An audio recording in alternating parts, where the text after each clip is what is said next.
From LinkedIn News, I'm Leah Smart, host of Everyday Better, an award-winning podcast dedicated to personal development. Join me every week for captivating stories and research to find more fulfillment in your work and personal life. Listen to Everyday Better on the LinkedIn Podcast Network, Apple Podcasts, or wherever you get your podcasts. Did you know that small and medium businesses make up 98% of the global economy, but most B2B marketers still treat them as a one-size-fits-all? LinkedIn's Meet the SMB report reveals why that's a missed opportunity and how you can reach these fast-moving decision makers effectively. Learn more at linkedin.com/meet-the-SMB. Hello, my friends, and welcome to another exciting episode of Negotiate Anything. This show is produced by the American Negotiation Institute, and with over 5 million downloads and listeners in over 180 countries, listeners just like you have made this the #1 negotiation podcast in the world. Hi, my name is Kwame Christian, and I am the founder and CEO of the American Negotiation Institute. Here at ANI, we believe that the best things in life are on the other side of difficult conversations, and we are passionate about providing you with the best content that will help you to make your difficult conversations easier, both at work and at home. Lastly, I want to remind you that we offer consulting and conduct trainings, both virtually and in person, all around the world. Our focus is in 3 main areas. First, negotiation and conflict resolution. Second, leadership. And lastly, diversity, equity, and inclusion.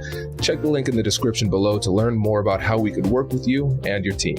And now, without further ado, let's jump into the interview.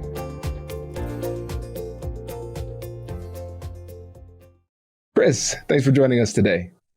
Yeah, thanks for having me. Excited to be here. Yeah, I'm excited to return the favor. So how about you get us started by telling us a little bit about yourself and what you do? Yeah, so I probably have one of those jack of all trades, master of none backgrounds where I've kind of been in investment banking. I've been a founder twice, sold 2 companies, raised money at both of them. I've been on the venture capital side. Right now, I build products to help people invest to build their wealth at Wealthfront. And I host a podcast that you graciously joined me on called All the Hacks, where we explore how to upgrade life, money, travel, all while spending less and saving more. I love it. And listeners, make sure to check out that show. It is phenomenal.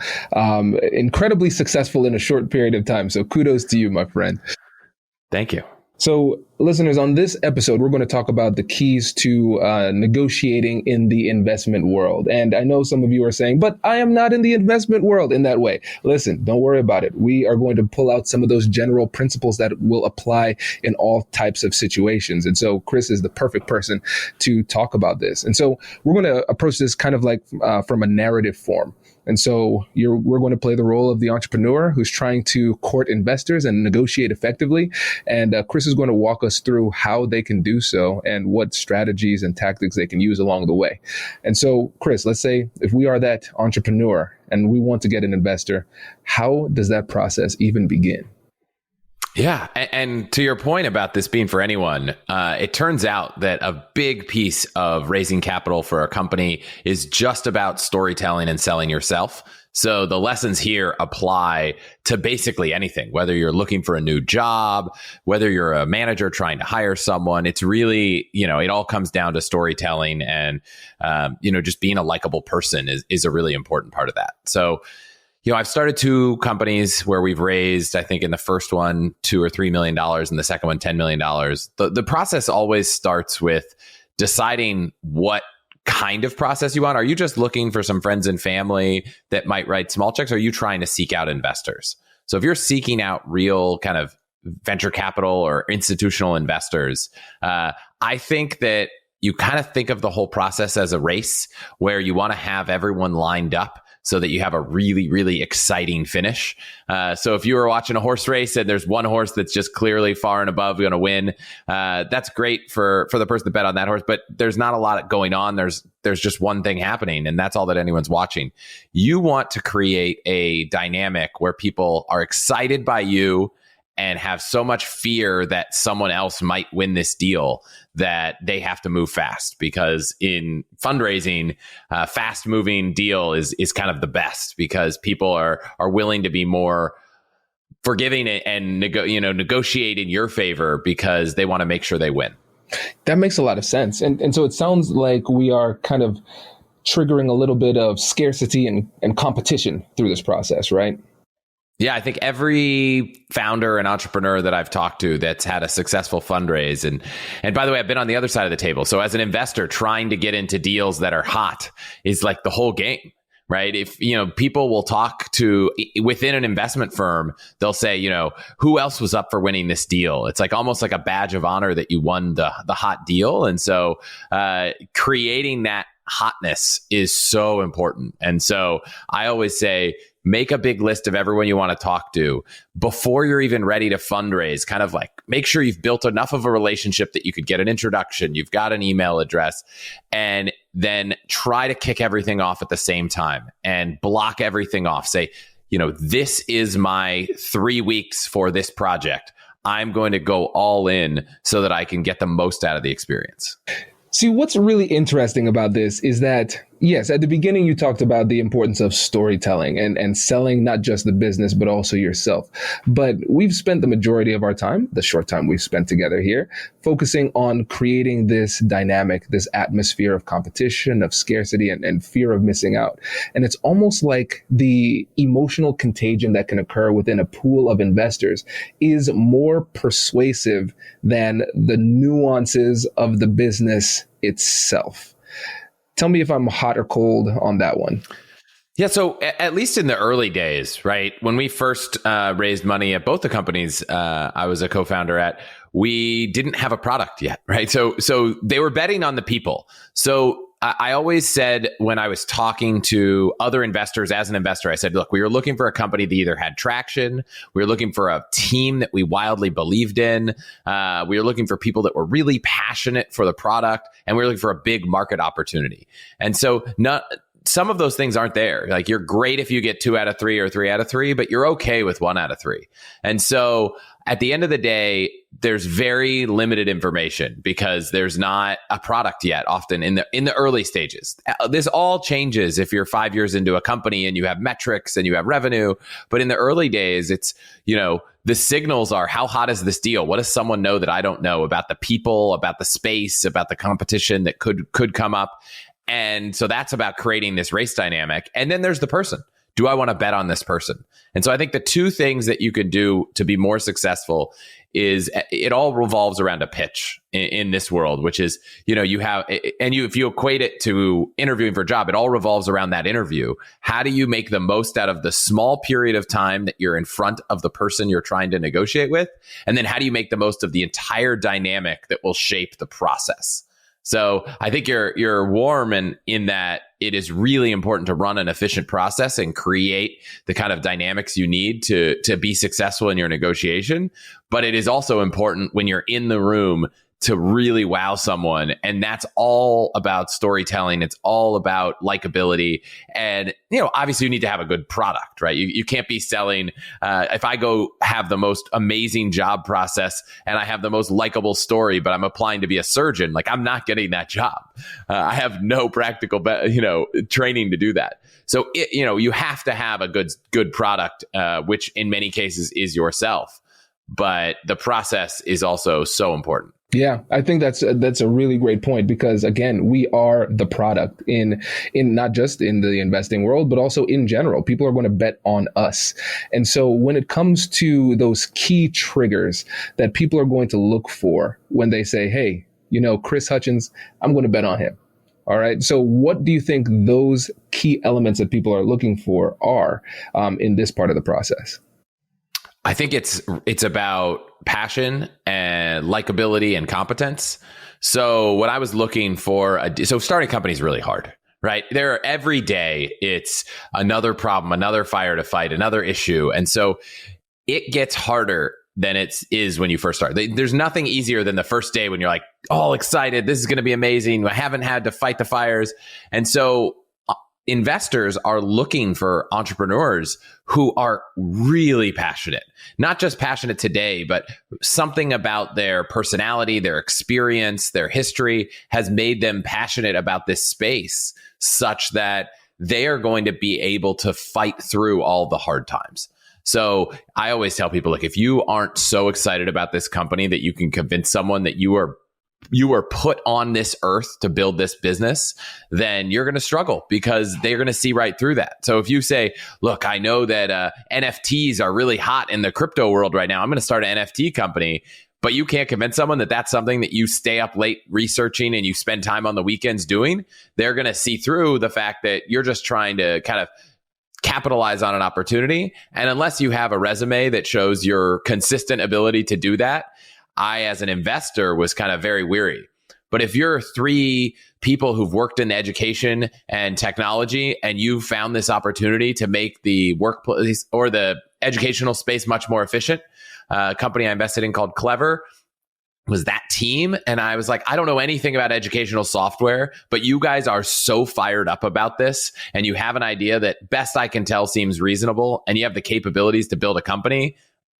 I was in, I invested. And I didn't know much about the space. It wasn't about whether the software was good. It was about that these three guys were so passionate about what they were doing that I knew that they could fight through any of the problems they faced. Yep. It makes sense because as the owner of a company too, there are going to be those days where the only thing that gets you through is your passion, drive, determination. And you're not going to have that if you don't have a clear sense of purpose, so it's important to convey that.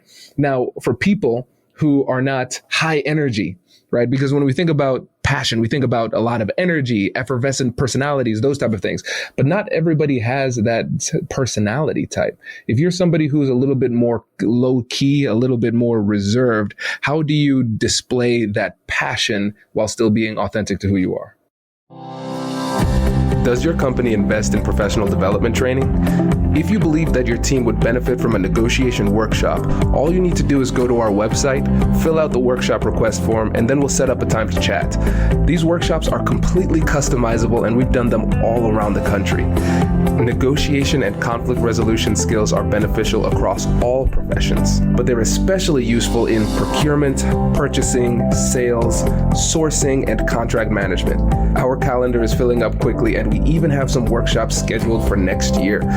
If you think you might want one, I'd suggest reaching out soon so you don't miss out. Check out the link in the description to learn more. And now, back to the show.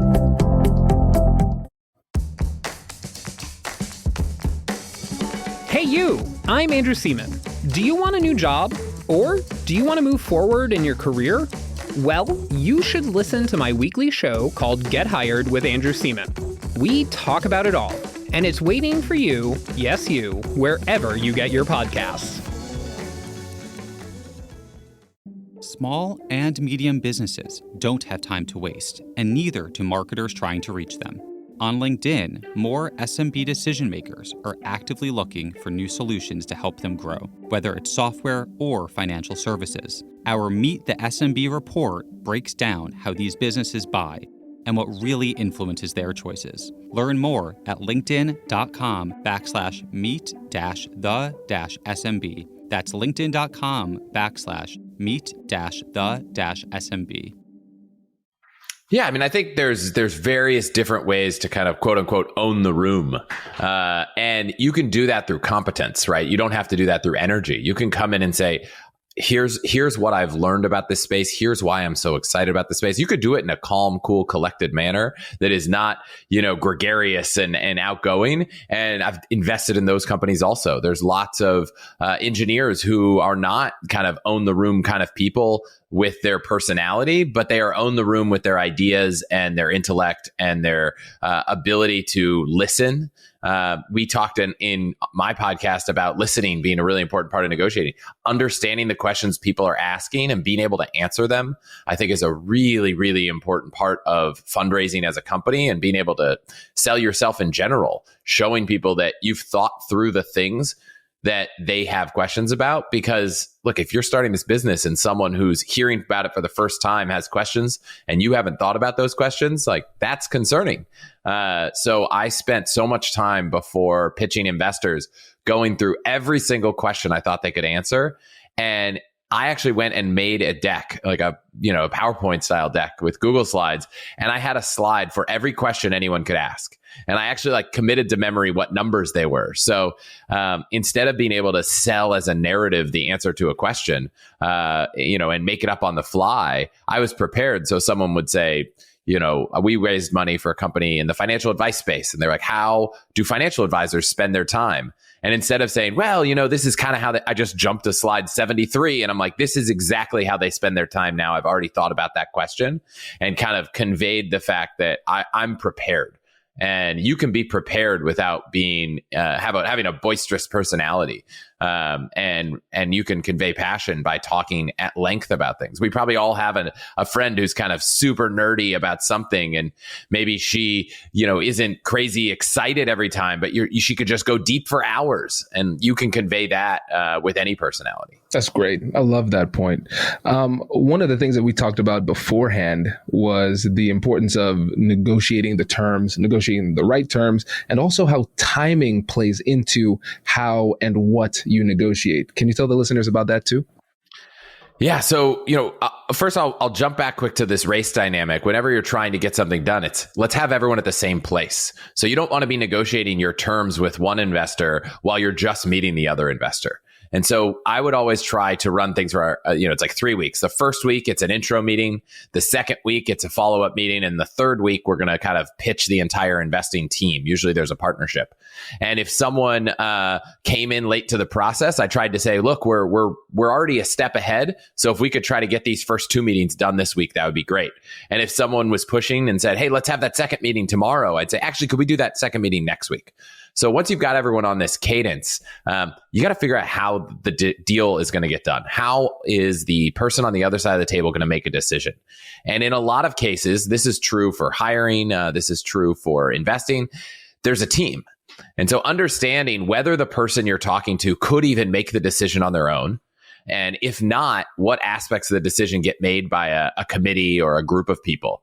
And so with investing, I learned that, ultimately, the partnership is going to have a conversation and decide whether this deal gets done, but they're not going to decide on every single term. They're going to leave the point person up to some of it.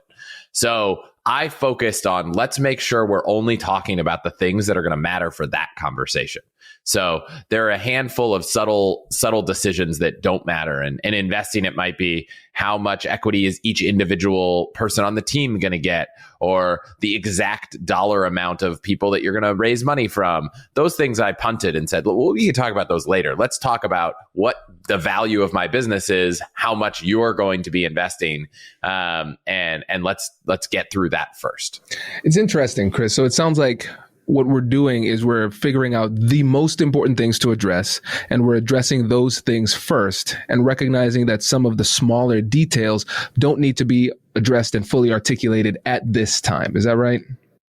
Yeah, it's trying to exactly correct, right? I bought a car once, and I remember negotiating, and the price of the car was something that the sales guy had to keep going back into the room in the back and come back with.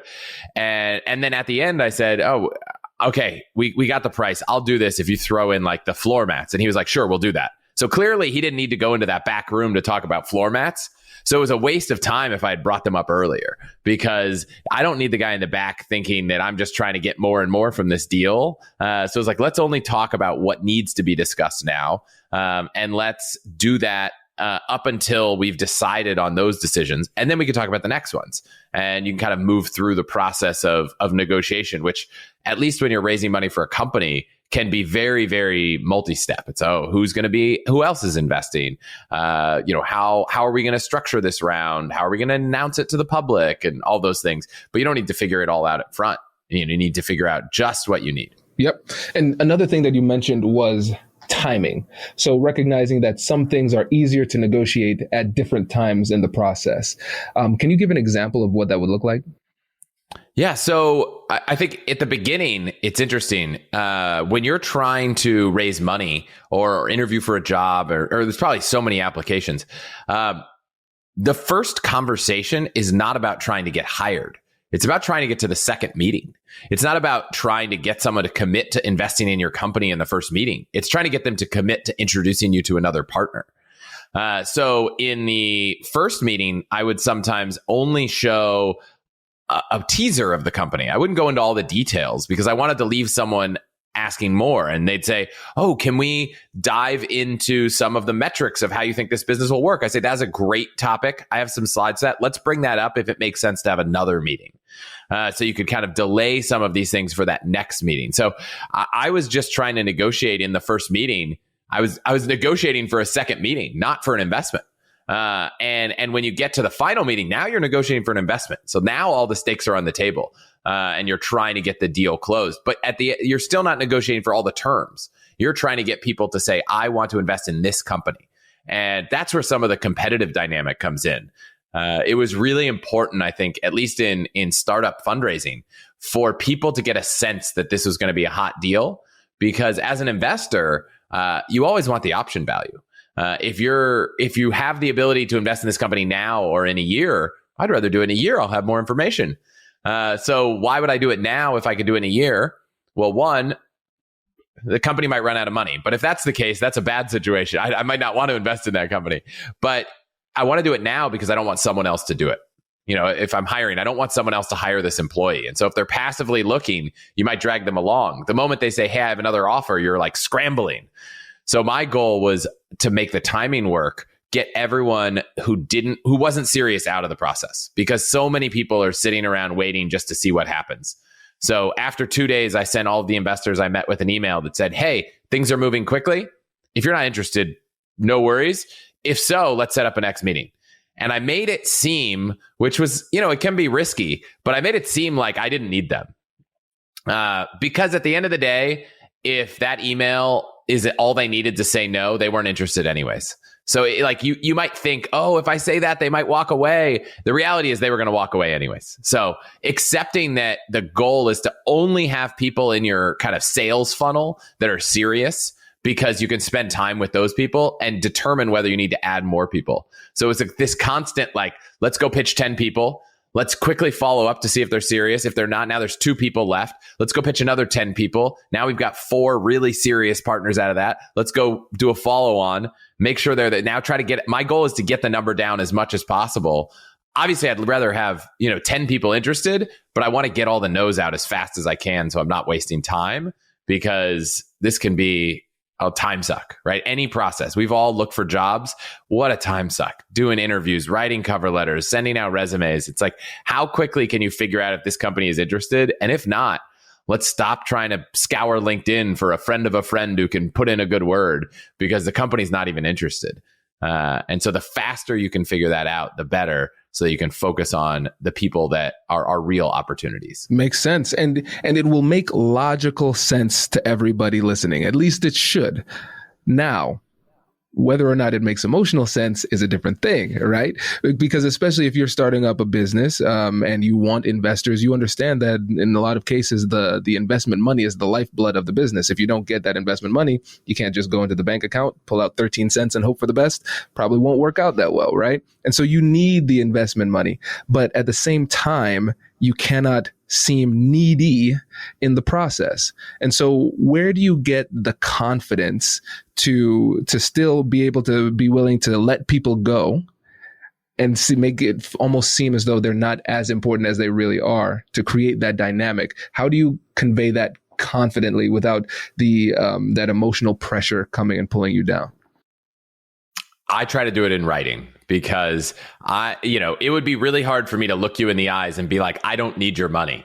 But I could write because it's true, not true. I do need your money. This business will not work if I don't have your money.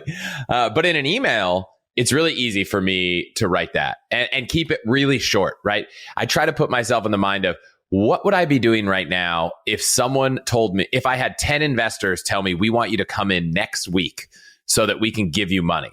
Well, I would email all the other people and say, hey, things are moving so quickly. I'm not, if I had even more audacity, I would say, hey, we should just cancel these meetings. We've got stuff moving so quickly. I didn't have enough courage to write that email, but I did have enough courage to write the email that said, look, things are moving really quickly.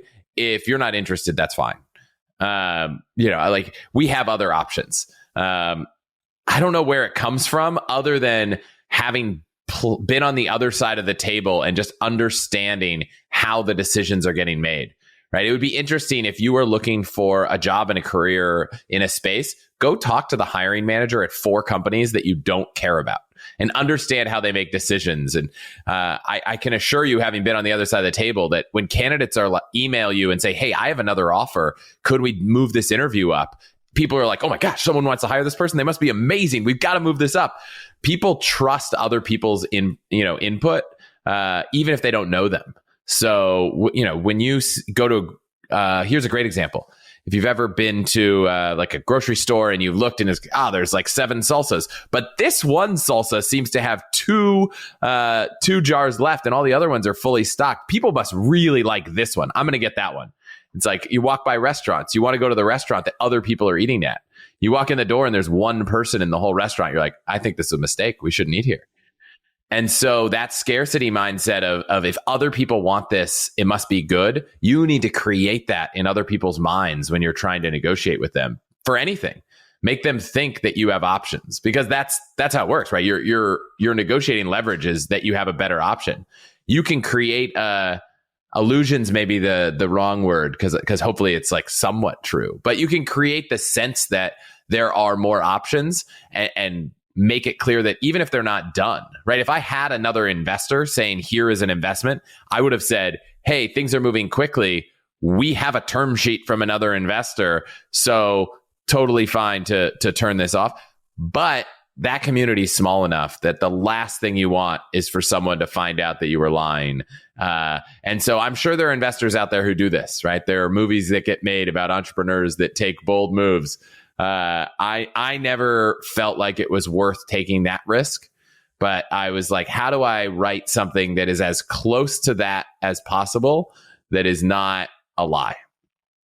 So, I would say we're starting to meet with partnership. We're taking partnership meetings next week. So if you're interested, we need to move quickly. If not, it's fine. That was true. We were taking meetings with partners, but I didn't say we have 3 term sheets, right? I didn't say we're at that stage. I could say we're expecting to have some term sheets next week. Like, we're at the point that investors are offering us term sheets, but I didn't get that far. Yeah. Oh man, Chris, this is great. This is really helpful. And for the people out here who are negotiating, let's say, whether it's in the fundraising kind of space or just in general, when it comes down to all of the wisdom that you've gleaned as you've collected all of the hacks, shout out to your podcast, All of the Hacks, as you've collected all of these great negotiation hacks, what would you say is the one thing that is the most important thing that people do when they're negotiating effectively?